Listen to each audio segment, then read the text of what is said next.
All right, welcome back, everyone. I'm Brandon. And I'm Faizel Janma, and we're here today. We are looking at, I always mess up the title of this. It's Ballad of a Small Player. Is that Yeah, right? I wanted you to introduce it because I forgot the title. I knew it was something. It was something like that, but yeah, Ballad of a Small Player. yeah. It's a neon psychedelic kind of journey through Macau. Um, I wanted to review this movie because, so it's based on a book, right? And I really, really, really wanted to like the movie. Like when I turned it on and it started playing, and Colin Farrell was being Colin Farrell, and I was like, really I was like, I like the world they're building. I like this character, and it didn't have a payoff for me. And I mean, that's kind of telling you my opinion early on it, but Yeah, not necessarily didn't have a payoff. I feel like the book, and I haven't read the book. I should read the book. I feel like the book had a payoff, and the movie tried to do the payoff, but they fumbled it, and they fumbled it hard. that's pretty much exactly my feelings on it. And I've noticed this trend a lot lately where movies that look like beautiful, they look so Mhm. good. It's so Oh, it's technically so well done. gorgeous. The acting's awesome. Like Colin everything's good Farrell is about it. amazing. Everything about it's good, except it's kind of boring and it's it's like I see it a lot. There's a lot, I mean, there's a lot of movies these days that just suck, but there's a lot of them where it's like these filmmakers are talented, Well, but this is the guy who did Convergence or Converge or Conclave. Conclave, that's it. yeah. This is the guy who did Conclave. Yeah, it's like, yeah, they're talented people, good act. It seems like a movie that was satisfying for the actors. They got to do a lot of good acting. It was satisfying for the director of photography. He got to do a lot of cool stuff. But the movie kind of sucks. It's just boring, and they forget that like the story has to be good. You can't just be a filmmaker. You have to tell a story that people are going to like. And I found Now, myself just waiting for it to be over. I have two opinions about that. The first one though is, did you notice? And because I had to go back and look at the Wikipedia for the book to be able to figure, because I was like, I think I noticed this, but I'm not sure. Did you notice that at the end he's being followed by the ghost of the girl who died? I saw like her reflection in the pool and stuff. I didn't see. So that is a wasted moment, in my opinion. I feel like they built the story of the woman okay. They didn't tell us that she died. They didn't there wasn't any hints that she was a ghost. There was nothing. And maybe I need to, and full disclosure, I haven't rewatched it since I watched it first, but going off of memory, I don't remember them hinting at anything about her having died, her being a ghost. And then we see the reflection and it's all distorted and she's a ghost. And I was like, hold on. Does that mean that she's now haunting him? Because I remember, if I remember right, in the movie, he would always see his reflection kind of fucked up, right? Mhm. So then I was like, is that her haunting him? So then I went and I looked at the Wikipedia for the book, and it states explicitly, like, yeah, she died, she's a ghost, she's haunting him now. And I feel like if you had used that moment, if you had led up to that moment properly and then executed that moment properly, it would have been like a gut punch of a movie. It would have been amazing. For me personally, it would have been this person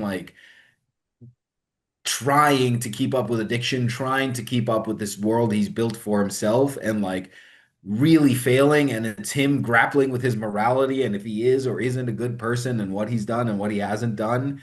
And then when you see that he's this cursed ghost, and they could have built the Chinese mythology around ghosts up a little bit more to let us know what it means that he's a ghost, that he's just now alone in the world.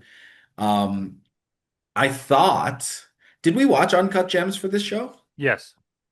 I thought that this movie had similar subject matter to Uncut Gems, but it was trying really, really hard not to be like Uncut Gems. And instead of using this frantic, cutting style where it's like constantly cutting, constantly moving, it was using a slower breathing style and was like letting you soak it in a little bit more. And I think to its credit, but I think that it lost something by not impressing on us how much pressure Colin Farrell's character was under. Yeah. I obviously saw the similarities to Uncut Gems, different filmmaking style, and it could have worked. Like either style's fine if the story is cool, but their characters are very, very similar. And I think Gambling addicts. in the movie, they kind of hint that it's a ghost, a Chinese ghost, it's a hungry ghost. And we Yeah. saw someone standing behind you when you were gambling, kind of hinting that, oh, she was there. her ghost was helping him. But they also, I felt that it wasn't like it's definitely a ghost. It could be just his hallucinations because he's cracking and he's an alcoholic and everything. Like But they it's they kind of they're on the fence about it, I think, a bit more rather than straight up it's a ghost. but I think even with they're on the fence, they're on the fence about it being on the fence with it. I feel like if they had like played it a little bit more and like let you see like is it a ghost? Is he cracking? Is he going crazy? And then like I feel like they could have like stepped on their themes a little bit more, put their foot on the theme just a Yeah. little bit more. It could be that That they was were my just main problem with it. it could be that they were trying to be subtle about it and that kind of backfired a bit and they were too subtle where you kind of They want were too subtle. and Absolutely. I didn't really it's like I think they wanted to be the moment where the old lady's like, "Oh, thou died the first day of the festival." They wanted that to be the gut punch of like the, oh my God, what have I just been experiencing? And they fumbled it. Yeah, it didn't have that impact. And I kind of figured out, when he's in the restaurant and the waitress is trying to get him to pay his tab and he can't, and all of a sudden she And sits down. I kind of made the connection there that he's either hallucinating. I thought that he was something's hallucinating. going on because this woman just appeared out of nowhere and like Yeah, like saved your day when she was like lost. And like again, like you said, the performance, Colin Farrell turns on like the greatest performance. Oh man, is it ever good? If the story was carried out properly, I would be like, Colin Farrell deserves an Oscar. I mean, he still does, but like, man, did he do a good job. which is fun. I wanted to bring that up too. Is I remember like say 10, 20 years ago, Colin Farrell he wasn't taken seriously. He did really He was dumb the roles. Daredevil actor, right? He was Yeah, the Bullseye in the he was Daredevil the guy that movie. everyone thought was kind of a douche kind of thing. And now he's redeemed himself. Now he's playing like the Penguin. He's playing roles where it's like this guy can really act when he puts his mind to it. Do you think In Bruges was where that opinion started to change? I'm not sure. I haven't seen that. Okay, it's an early Colin Farrell movie. I think it was post Daredevil. He did the thing that I think a lot of these actors do that I hope to come to get the opportunity to do, where like Robert Pattinson and Daniel Radcliffe, you get this big vehicle of a movie where you're like a wholesome character and you're carrying this franchise of a movie. And then everybody wants a piece of you because you're very popular. So now you can be really picky and choosy about which scripts you take. And then if you'll notice, like Daniel Radcliffe and Robert Pattinson and Colin Farrell really have had like really interesting character choices for their scripts. Yeah, that's probably exactly how it works. And it just, I mean, I'm not an actor, but that must just be frustrating to be known. You're just known as the action hero. You're known Is as the Harry sparkly Potter. vampire? I can So imagine that's probably a pain. yeah, and I think Colin Farrell probably, starting off, he took the roles. Hey, you get paid big money to play these kind of douchier bad guy roles that are dumb, and he probably hates it, but it's like, hey, it's a good paycheck. But once you reach that level, it's just like now I want to show that I can really. I can choose. It could also just be maturing. When he's like 24, he's just like, he'll just take whatever, be the big action star, and it's like you're not really acting so much as just being, a Daredevil villain. It's Yeah. Bullseye was pretty shitty to be honest, and I kind of hated him as an actor. I was like, man, that guy sucks. But now I see it's like, holy cow, he can act, and it's like now I have respect for him. He's Uh, very good. Like yeah. when he puts it down, when he really goes into a character, and like he still makes crappy script choices. I don't know, maybe still because I watched an Apple TV show with him called Sugar, and oh man, I wanted to jump out the window. Like they also had a twist in there, and it was so terrible, and the dialogue was so horrible, but he was good in it. Yeah, there's sometimes it's the script sucks or the director sucks. I mean, things could fall apart. You could have a good script and the movie could still be bad, or vice versa. So I mean, anytime you do anything, you're rolling the dice a little bit. But at least we know now it's like he's not just. I'm trying to think of a comparison. Some actor that everyone kind of lost respect for, and they just It kind of just kind of disappear. phones it in and does. I mean, Robert Downey Jr. kind of, but like I think they just want him to be like RDJ. I don't know if anybody's interested in seeing him act. I mean, he's won awards. He is He good. can. I think at this point, like nobody's interested in seeing him do it, and he's definitely not interested in giving it a try. Yeah, yeah, that could very well be. Um, how much I was wondering as I was watching this, like how much do you think the Macau government was involved? I don't honestly, I don't know. Or the Chinese government is what I should say. Yeah, it's like I think Macau is like, I mean, it's part of China, but I think it's like a special kind of, Yeah, it's a special zone kind of situation, I yeah. think. They've So, shot a James Bond movie there, I think. yeah, so I mean, I don't know how the Chinese government works. I know they used to like, or I don't know if they still do, like they would subsidize a lot of movies to be made there just to kind of get the industry going. I don't know if they still do, so I don't know how that I don't works. I don't necessarily know if they still do because they I think they realized at one point they have an enormous market.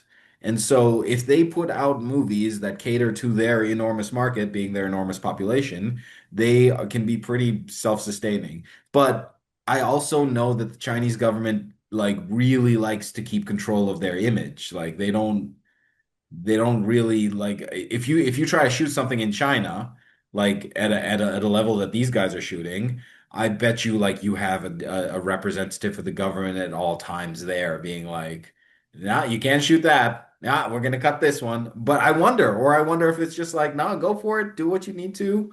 Don't call us evil, and then yeah. The way it was explained to me, probably kind of when I first started doing this, it would have been like 2016, 17. There was a big demand for like Chinese scripts that were coming up. And so I met this guy like online who was like he's like a movie producer over there. And I sent him some of my scripts and he's like, oh, I really like them, but they won't work for China.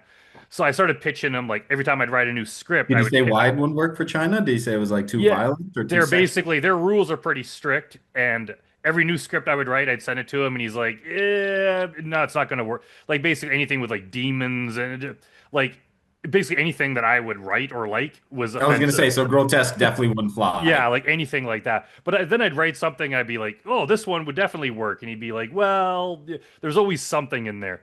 But the Okay. way he kind of explained it was that like there's a big market there, a big demand for films, but all the filmmakers there aren't very good.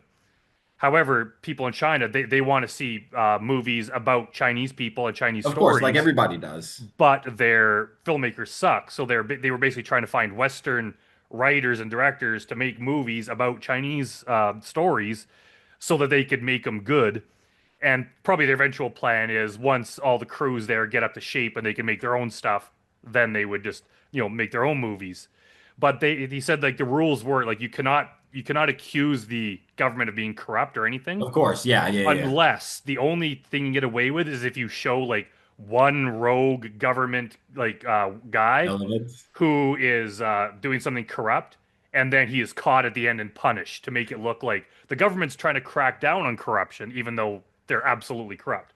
Now, um I don't know if this is a meme or not because obviously I've never seen it, but did you ever see the ending for the Chinese version of Fight Club?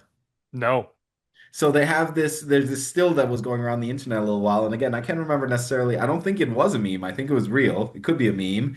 But like after all the explosions happen in Fight Club and the like big towers are going down and they're standing outside of there, it then cuts to an image and there's text, like a black screen and there's text and it's like Tyler Durden and Marla were then subsequently arrested by the police. And the explosion. Well, I don't think it shows the explosions. I think it was like, and the police were able to disarm the bombs before the explosions happened and stuff. So they just kind of chopped off the whole ending, and it was just like, Yeah, nope, nothing happened. Everybody was arrested.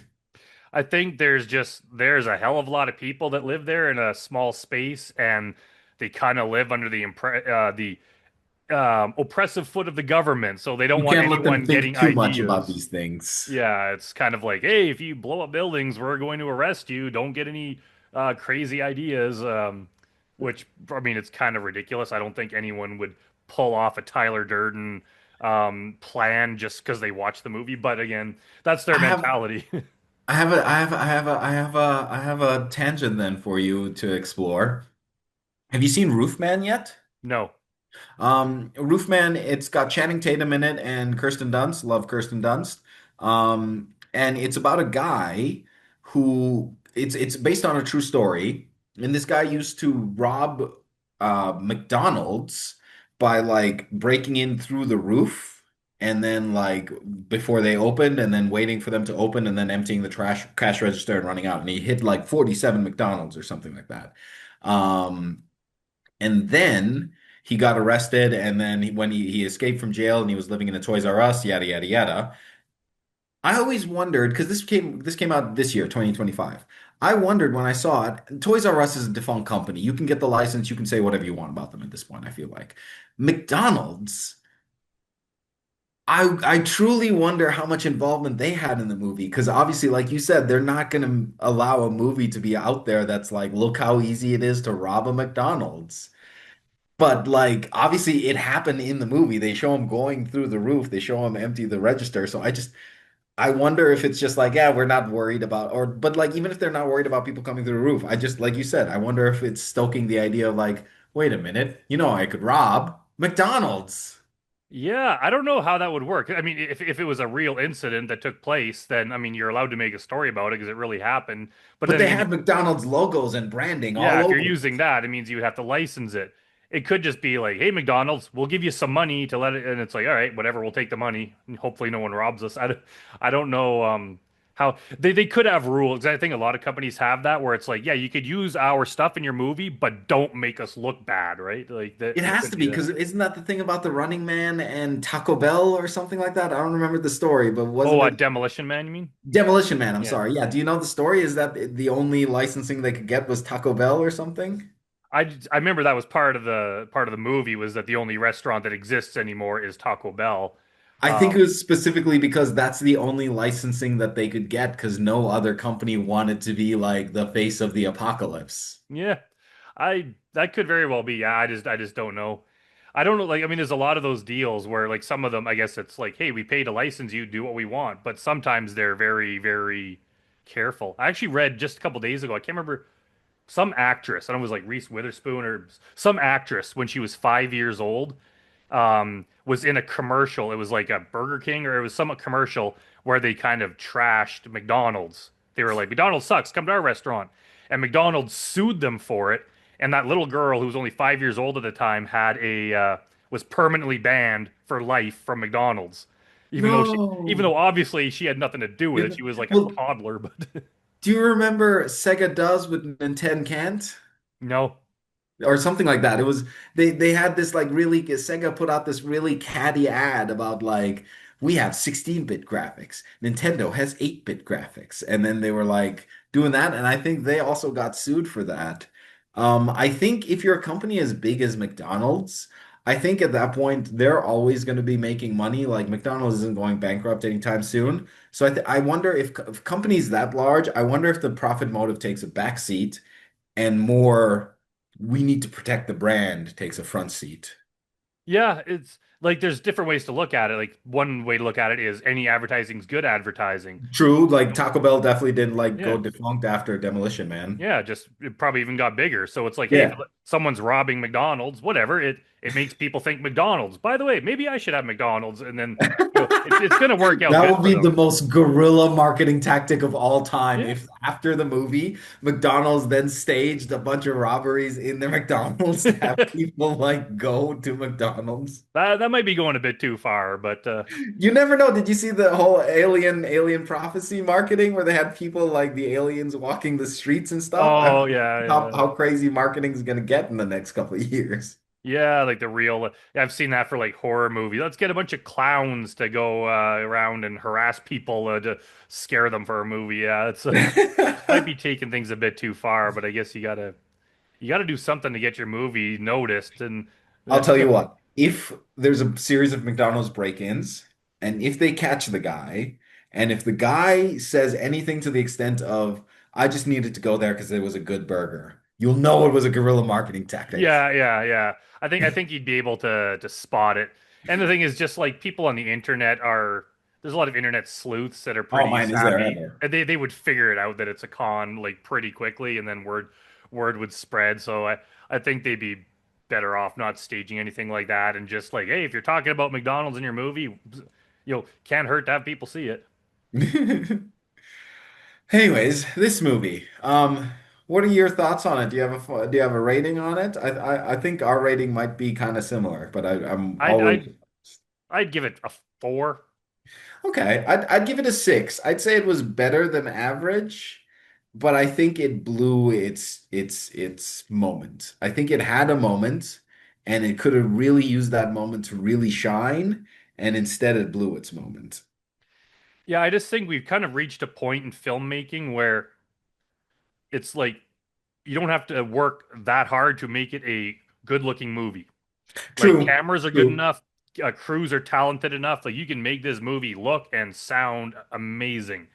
But now that that's the standard, it's like, well, that's not enough. Like the story itself has to be interesting. You can't just be like, wow, this is a good looking movie. And I notice that a lot just making films. And obviously, like people, like the crew, like the DPs and stuff, they care about the image. That's like their main thing. That's My their main thing is trade. as a writer, right? It's like, I honestly would put the video quality to a back seat. I would make found footage films just because it's fun and it satisfies my creative storytelling itch.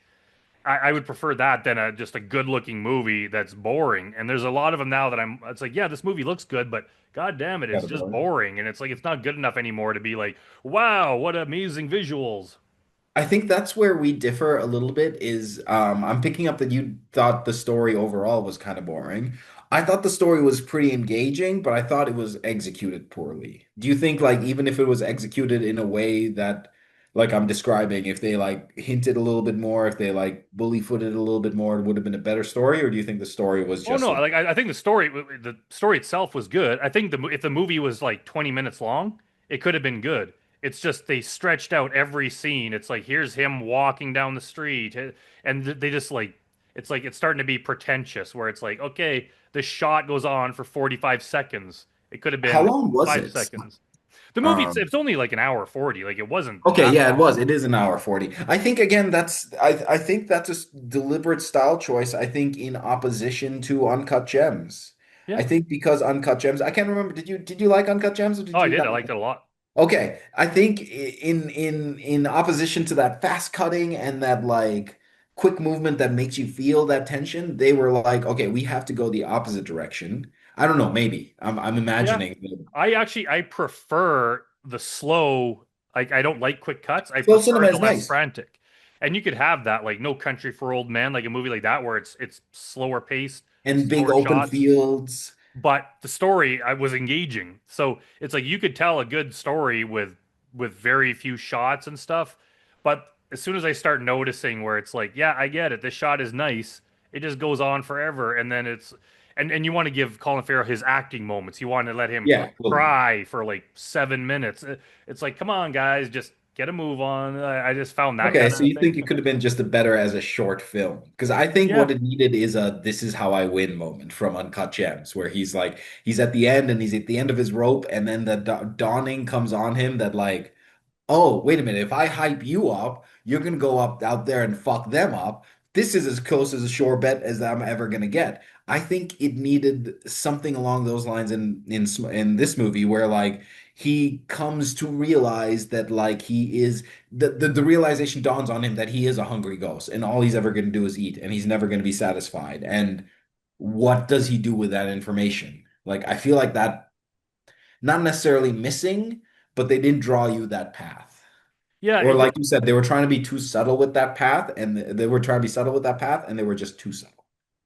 I think just more things needed to happen in the movie. In Uncut True. Gems, We agree it there. was like there was so many things. He was doing this. He was in this one. There was like 9 plot points that just spread out. It's like this happens, and then there's a bunch of walking and other stuff, and then Mhm.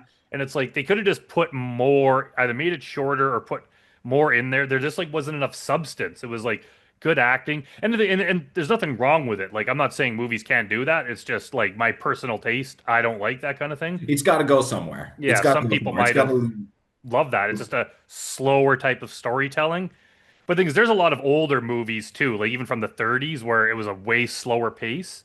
Mhm. But I still like it because like it just seems like more things happen. In this one, it was just it just seemed like an actor wanted to get his face on camera a lot more, and the DP wanted to have a nice shot, so Vistas everywhere. they just indulged themselves and like we'll just show you sitting at this table for a long time, That's and interesting. I never thought of that. That's a good point that this movie is kind of an indulgence because it is to a certain degree an indulgence, and and the which thing is is like hilarious coming off a conclave, an indulgence being like a Catholic idea. oh yeah. But and again, like I don't want to criticize it too much because it's like that is a well done movie. It's just if you're just asking me, like not as a filmmaker, but it's as a guy who sat there watching it. It's like, man, I was like kind of wanting to skip ahead, and I probably would have, like, if we weren't going to do this review, I probably Hmm. would have just like skipped Stopped ahead to, halfway or something. it just didn't engage me, And do but you have a whatever. lot of movies that you've walked out of the theater or like stopped halfway? I think I only have three. I have never ever walked out of a theater in a movie, no Oh, matter how much I hated it. But I've stopped halfway. I've started to do it a lot. I used to, if I get a movie, and I like getting movies on like physical media, so I'll get them from the library or buy yep, yep, them. yep, yep. And it's just like, I got this physical thing and I'm playing it in my DVD player. I should sit through it. And at some point, probably about a year ago, I was like, you know what? Like, I shouldn't sit through a movie if I hate it just so I could say I completed it. It's like, man, if you're not gonna entertain me, I'm just gonna turn it off and watch something better. So That's now fair. it's like, okay, I'll give it like half an hour, and if it's really pissing me off, which is starting to happen a lot, it's like gone. But I think, I was gonna oh, say I go ahead. watched Weapons that not to change do a new Did we movie, talk but about that? No, no, no, no. Did we talk about that? Because we man, that's a haven't. good movie. I only watched it like 2 nights ago, and I was like, yeah, shit, that lives up to the hype that was all around It's it. So quite a good movie. yeah, We should review that next, honestly. yeah, I would. Yeah, I'd love to do that for our next movie. So yeah, I guess that's decided. Yeah. Cool. All right. Well, it was good seeing you again. Thanks for watching, everyone. Be sure to subscribe if you want to see more of our movie reviews and discussions. And we'll see you next time. See you guys next time.